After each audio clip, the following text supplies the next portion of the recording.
વડોદરામાં ફરી ભાજપના સિનિયર ધારાસભ્ય યોગેશ પટેલનો આત્મવિશ્વાસભર્યો પ્રચાર, વિરોધીઓને ખુલ્લો પડકાર ફેંક્યો। વડોદરાના માંજલપુર વિસ્તારમાં ધારાસભ્ય યોગેશ પટેલનો આજે ચૂંટણી પ્રચાર ફિલ્મી અંદાજમાં જોવા મળ્યો છે, જ્યાં તેમણે ભાજપની જીત અંગે પૂરતો આત્મવિશ્વાસ વ્યક્ત કર્યો છે। ધારાસભ્ય યોગેશ પટેલે વોર્ડ નંબર 17, 18 અને 19માં ભાજપ પેનલ ભવ્ય જીતશે તેવો દાવો કરતા વિરોધીઓને રોક શકો તો રોક લો કહી ખુલ્લો પડકાર આપ્યો હતો। વિકાસ મુદ્દે થતા આક્ષેપોનો જવાબ આપતા તેમણે કહ્યું છે કે મારો વિકાસ મેં મારી મહેનત કર્યો, કોઈ સરકારી મેડિકલ સહાય લીધી નથી, 30 લાખનું ઓપરેશન પણ પોતાના ખર્ચે કરાવ્યું। તેમણે વધુમાં ભાજપ શાસનમાં કોર્પોરેટરો અને ધારાસભ્યો દ્વારા મોટા પાયે વિકાસ થયો હોવાનો દાવો કર્યો છે। બળવાખોર ઉમેદવારો અંગે પૂછતા તેમણે જણાવ્યું છે કે તે પાર્ટીનો આંતરિક મુદ્દો છે અને તેનો નિર્ણય પાર્ટી દ્વારા લેવાશે। આ સમગ્ર પ્રચાર દરમિયાન ભાજપ કાર્યકર્તાઓમાં ખાસો ઉત્સાહ અને ઉમંગ જોવા મળ્યો હતો। આવતીકાલે મતદાન છે। મારી માંજલપુર વિધાનસભાની 17, 18 અને 19ના બોર્ડની વાત કરું છું। અમારી 12 સીટ અમે જીતીશું, કારણ કે ધારાસભ્યના ફંડમાંથી કે સરકારના પૈસા હોય કે કોર્પોરેશન, અમે સારી કામગીરી કરી છે। માંજલપુરને સારામાં સારું બનાવ્યું છે। હજુ માંજલપુર સારું થાય એવા મારા પ્રયત્નો છે।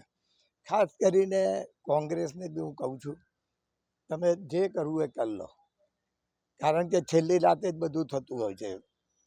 ઇલેક્શનમાં અમે 12 સીટ જીતીશું।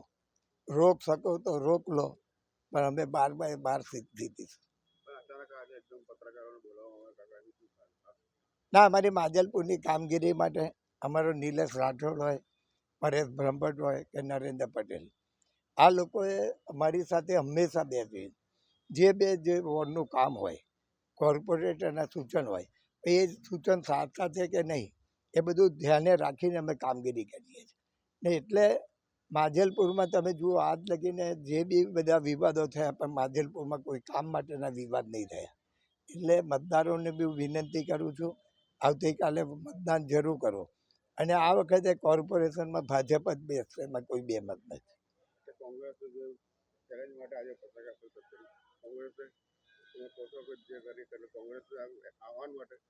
એમ નહીં, એટલે અત્યારે જે બધી ચર્ચાઓ ચાલે છે, કારણ હું મારા વિસ્તારની, જ્યારે 2012માં હું માંજલપુર આવ્યો, ત્યારે 12માંથી 11 કોંગ્રેસ હતી ને એક જ ભાજપ હતી, પ્રવીણ પટેલની।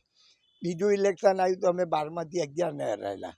ગયા ઇલેક્શનમાં અમે જે ચિરાગની સીટ હતી એને હરાયો ને પછી 12 સીટ જીતી।